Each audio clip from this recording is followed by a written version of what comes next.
WhatsApp to langa payment da kan endo na ne tuna payment te han kan du tanga to chon add payment method ti kan du langa to chon endinga nga de ule kanga ya hi kan nga kanga chon kan du ber bank ka kan thlang mai do ne ta han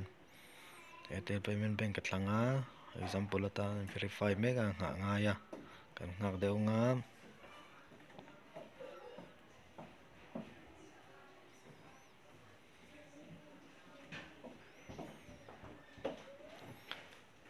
tuna hian getting bank account in tia kan nang hak ria te han ein link filter a kan hak deu nga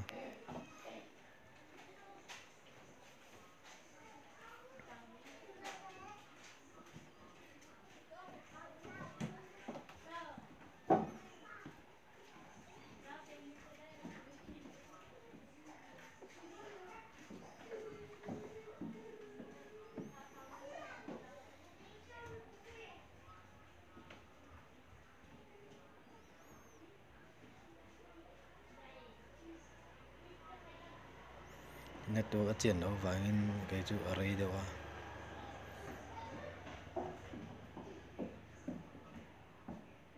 tuna zawam chan kan dan nga kan dan kan zo ta a submit chu te han kan submit filter am chuanin kan thon du chuan WhatsApp lama tuna kan han let lenga chuan kan du ber ming kan rian te kan tek mi ka kan type panga chuan